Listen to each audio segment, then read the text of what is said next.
कभी भी दुनियादारों से उम्मीदें वाबस्ता ना करें। एक बात सुने बड़ी शानदार, इमाम गजाली ने लिखी है। इमाम गजाली फरमाते हैं कि हारून रशीद ना हज करके वापस आया बगदाद में, तो कोने में हजरत बहलोल दाना बैठे थे। रश बहुत था, मजमा बड़ा था। हजरत बहलोल दाना भी सड़क के किनारे बैठे थे। तो सिपाही कहने लगे यहाँ से उठ जाओ। फरमाने लगे हारून रशीद की ज़मीन नहीं, ज़मीन मेरे रब की है, मैं क्यों उठूँ। वो करीब से गुजरा तो सलाम ली, तो आपने उसका प्रोटोकॉल देखा तो फरमाने लगे हारून रशीद तुझसे तगड़े तगड़े मोटे मोटे प्रोटोकॉल मैंने लोगों के देखे हैं, और ये जो तेरे दाएं बाएं आज तेरे नारे लगा रहे हैं, ये पहले उन लोगों के नारे लगाया करते थे। और थोड़ा वक्त गुजरने दे, जो तेरे बाद आएगा ना, ये सारे फिर उनके नारे भी लगाएंगे। तू झूठ की दुनिया में जिंदा है, इनसे तूने उम्मीदें वाबस्ता की हैं, ये कल उसके नारे लगाएंगे। उसके दिल पे बड़ा असर हुआ, घोड़े से उतर आया, आगे कहने लगा हुजूर आपने मुझे बड़ी अच्छी नसीहत की है, मेरा दिल बड़ा ठंडा हुआ है। मैंने सुना है आप मकरूज हैं, कुछ लोगों का कर्ज, तो मुझे कोई हुक्म ही कर दें। आप हंसने लगे, फरमाने लगे यार तू तो बड़ा ही बेवकूफ़ है, बड़ा ही बेवकूफ़ है तू, मैं तुझे नसीहत कर रहा हूँ, तू मुझे उलझा रहा है। हुजूर कोई हुक्म कर दें। क्या खूबसूरत अंदाज है रब करीम के बंदों का। हजरत बहलोल दाना फरमाने लगे तेरा रब कौन है। कहा अल्लाह। तो फरमाया मेरा कौन है। कहा अल्लाह। फरमाने लगे ये तो नहीं ना हो सकता कि अल्लाह हारून रशीद को देता रहे और बहलोल दाना को भूल ही जाए। ये तो नहीं ना हो सकता कि हारून रशीद को देता रहे और बहलोल दाना को भूल जाए। फरमाया उसका दिल, उसका इरादा हुआ, इरादा कुदरत हुआ कि बहलोल मकरूज रहना चाहिए, तो अगर रब मुझे रखना चाहता है, दुख कबूल मोहम्मद बख्शा राजी रहन प्यारे, अगर वो चाहता है मैं मकरूज रहूं तो मैं भी चाहता हूं कि मैं मकरूज ही रहूं। ये तो नहीं ना हो सकता कि तुझे दे और मुझे ना दे। फरमाया मेरी तुझसे कोई उम्मीद नहीं, मुझे जब भी देगा मेरा रब भी देगा, और वो देगा तो फिर इंशाल्लाह खजाने खोल के देगा। दुनियादारों से उम्मीदें वाबस्ता करना, लोगों के पीछे, ये छोड़ दें। आप बेचैन रहेंगे, बेकरार रहेंगे। अल्लाह वालों से जरूर उम्मीदें वाबस्ता करें, इसलिए कि उनके पास जो कुछ होता है वो दरअसल रब का ही होता है। लेकिन सेठों से, नवाबों से, सियासतदानों से बाज आ जाए, हमारी बड़ी उम्मीदें वाबस्ता है। मैं अक्सर कहता हूँ जितने फेरे नौकरी के लिए दुनियादार के दरवाजे पे लगाए हैं ना, इससे कम दफा मस्जिद में नफल पड़े होते तो रब उतनी बड़ी मेहरबानी फरमा देता। तीसरी बात ये याद रखें, अगर सुकून लेना चाहते हैं ना, अगर सुकून लेना चाहते हो ना, तो लोगों को डिस्कस करना बंद कर दो। बहुत सारी कमजोरियां हमारे अंदर होती हैं ना, फिर अल्लाह हमारी रोजी तो नहीं ना बंद फरमाता। ये तो नहीं कहता कि जमीन से निकल जाओ। अगर यही वाला मामला हो जो हमारा है कि वो शादी पे इसने मेरे साथ बुरा सलूक किया था, अब सारी जिंदगी बुग़्ज़ रखना है। अगर यही मामला फरिश्ते अल्लाह की बारगाह में कहें कि या अल्लाह इसने फलाने दिन शराब पी थी, अब इसको जमीन में नहीं रहने देना, निज़ाम जिंदगी चलेगा। तो अगर अल्लाह हमें माफ करता है तो हम बंदों को माफ क्यों नहीं करते। आप यकीन करें, इतनी लंबी अदावतें, इतना लंबा हसद, इतना लंबा बुग़्ज़, इतना लंबा। हदीस मैंने पढ़ी, मैं हैरान रह गया। मेरे नबी करीम अलैहिस्सलाम ने फरमाया अपनी बीवी से कभी बुग़्ज़ ना रखना। अगर उसकी एक बात नापसंद हो तो उसे छोड़ के वो बात देखो जो तुम्हें पसंद है।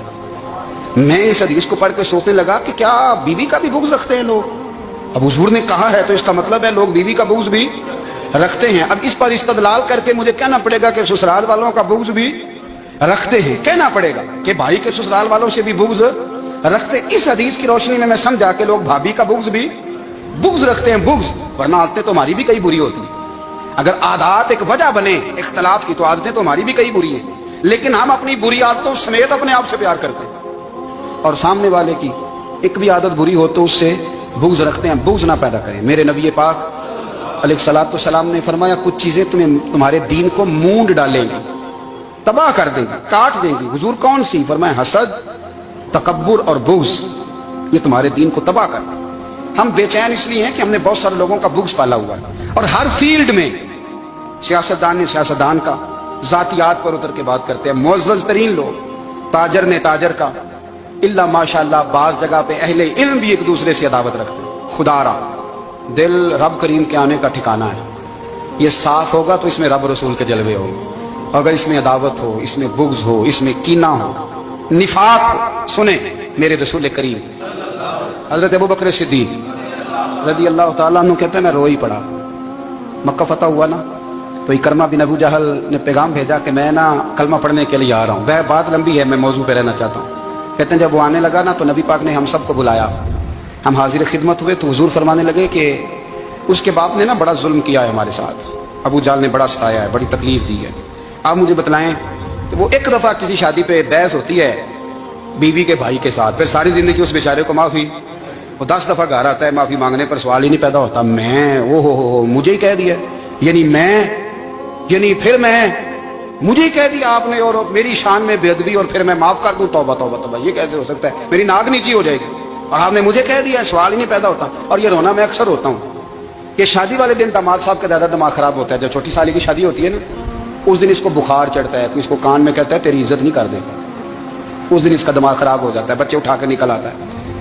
وہ بیچارہ سسر منتیں کر رہا ہوتا ہے کہ تیری مہربانی آ جا, یہ عزت کرا رہا ہے. تو میں نے کہا احتجاج کر کے جو عزت کرائی جاتی ہے وہ عزت نہیں ہوتی. ہاں یہاں مانگ کے عزت لیتے ہیں لوگ, یا احتجاج کی کوئی عزت ہے؟ آپ کے اندر کمالات اتنے ہوں کہ آپ کی عزت کرنے کو دل چاہے, یعنی مزہ آئے, یعنی لطف آئے, یعنی آپ دور بیٹھے ہوں تو کسی کا دل کرے آپ کو اسٹیج پہ بلانے کے لیے. یہ کیا بات ہوئی کہ چھائے جانا اور بھاگ کے آگے جانا؟ ان سے نکلیں. اکرمہ بن ابو جہل کلمہ پڑھنے کے ارادے سے آ رہے ہیں. حضور علیہ السلام نے صحابہ کو بلایا. کتنی زیادہ دعوت رکھی جا سکتی تھی معاذ اللہ؟ کب سے وہ چلا تھا ظلم کرنے, اور اس کے بعد اس کا بیٹا شروع ہو گیا. کتنی باتیں تھیں جو ناقابل معافی تھیں, پر کریم رسول نے ہمیں بتلایا ہے کہ سکون والی زندگی کہتے کس کو ہے. جب سب لوگ جمع ہو گئے تو حضور نے فرمایا بھائی وہ کلمہ پڑھنے آ رہا ہے, اس کے باپ نے ظلم بڑے کیے ہیں, پر میری نصیحت یہ ہے کہ اس کے سامنے اس کے باپ کو برا نہ کہے. خبردار, کوئی اس کے سامنے کوئی بات نہ کرے. اب وہ کلمہ پڑھنے آ رہا ہے, مطیع ہو کے آ رہا ہے, بان کے آ رہا ہے. کہتے ہیں اللہ کے رسول نے نا کافی دیر تک خطبہ دیا, بریفنگ دی, بات سمجھائی. جناب صدیق اکبر کہتے ہیں میں رو پڑا. ایک صحابی مجھے کہنے لگے تمہیں کیا ہوا؟ تو میں نے کہا میں مصطفیٰ کی رحمت پہ رو رہا ہوں. دیکھو کن کے لیے حضور گراؤنڈ بنا رہے ہیں, اے دیکھو کن کے لیے حضور تیاری کر رہے ہیں, جنہوں نے ساری زندگی دشمنی کی. خدا را یہ اندر سے عداوتیں نکال پھینکو. او بھائی اتنا تو لمبا ٹائم ہی کوئی نہیں, اتنا تو وقت ہی کوئی نہیں, اس کو صاف رکھو. بندہ کوئی کر بھی گیا تو کوئی حرج نہیں. چنگی مندی سجنا کولوں 100 واری ہو جاندی, یار یاراں دا گلا نہیں کردے.